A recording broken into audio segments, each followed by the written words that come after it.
Hi, I'm Max. And I'm Maya.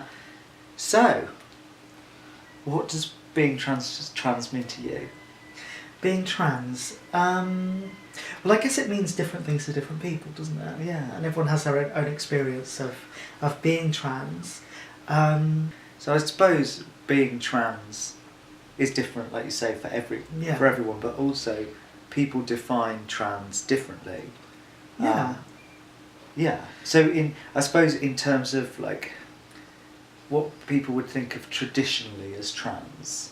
Well, I suppose whenever we go into schools, like the one thing that we always like when we ask either young people or adults what they think trans is, the often the response that comes back is a man that wants to be a woman, or a woman that wants to be a man, or somebody who was born in the wrong body. Yeah, and I don't feel like I was born in the wrong body, and I don't feel like I was ever a man.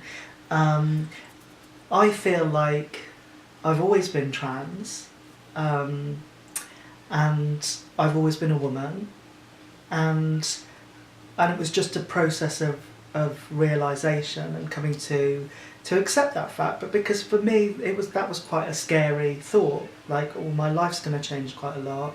How will people respond? Well, there was loads of questions, so it wasn't so much that there was this like big like, I'm a woman, it was more like, can I do this? Do I want to do this? Like, coming to those decisions of like, am I able to honour this feeling inside?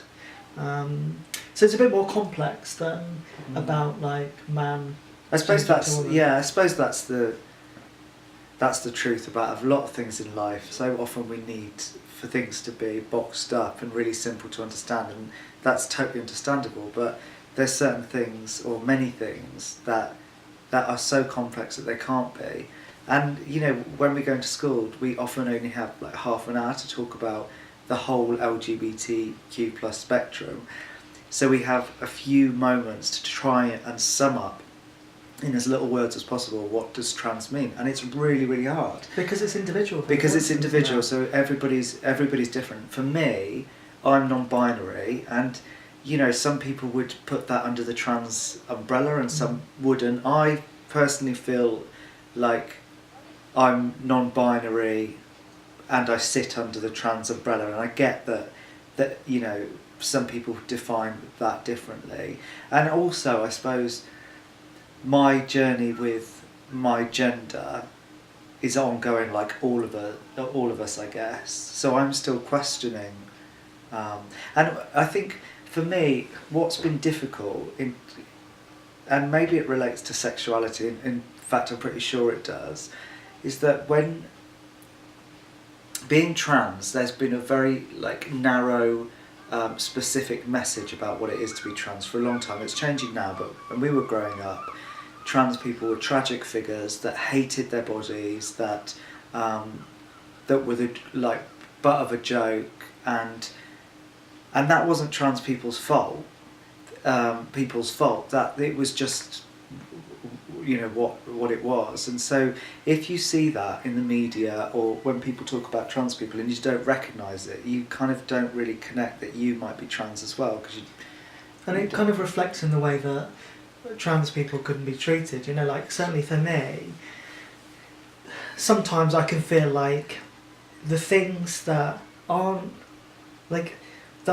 necessary to me being trans, or like aren't the core part of me as a trans woman, are the things that people focus in on. So it might be like the way that I dress, or the way that I do my hair, or the way that I put my makeup on, or whether I'm having surgery, or whether I'm on hormones, all those kind of things.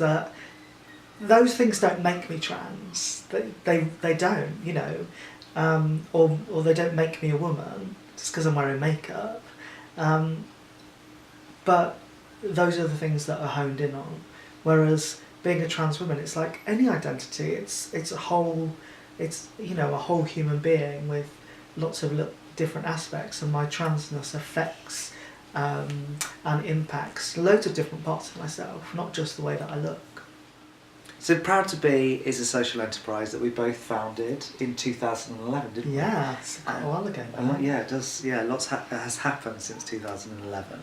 We actually started Proud to Be in Birmingham, but you could say that we started in San Francisco because we went to San Francisco just before we moved back to our hometown because we'd run out of money. Complete, different. So we stayed there for 3 months. We didn't have a huge amount of money. Well, we didn't really have any money, did we? Lived on a credit card, but we're just really inspired by everything in San Francisco. And it turned out that we were there for the Pride event, and also there was an anniversary of Harvey Milk's death, I believe. I think it did, that trip just kind of allowed us to experience a life where being LGBTQ+ wasn't like something that you needed to apologise for. It wasn't like this tragic thing that you needed to get over in order to live a fulfilled life. It was something that could be an integrated part of yourself and something that you could really, really celebrate. And I think that was a bit of a shock to us, wasn't it? It was a shock, yeah, and we met quite a few trans people whilst we were there, and neither of us identified as trans at that point. Not back so then, that no. was, again, something that was, it very much influenced the direction that we wanted to go. We had no idea really that we wanted to start Proud to Be back then, but it definitely informed it. And I think that's one of the reasons why, for various reasons, but one of the reasons why I feel like as Proud to Be, when it started, for it to be trans inclusive was really important. Whereas at the time there was a lot of LGB organisations or LGBT organisations that didn't really include the T. So, and I think more than anything, Proud to Be was about just bringing people together, the whole LGBTQ+ community together.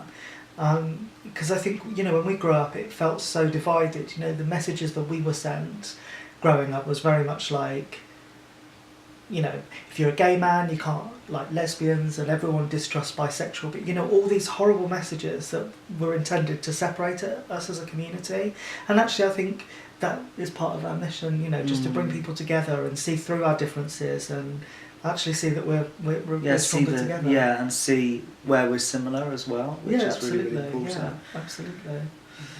And it was a good way of meeting people ourselves, wasn't it? Yeah, we did a social life at the start, didn't we? Well, especially when we moved to Devon, we just remembered how lonely it could be being LGBTQ+ and living in a rural space without much going on in terms of there were a few bits going on, but nothing really for us. No, I think we craved that interaction with the whole community.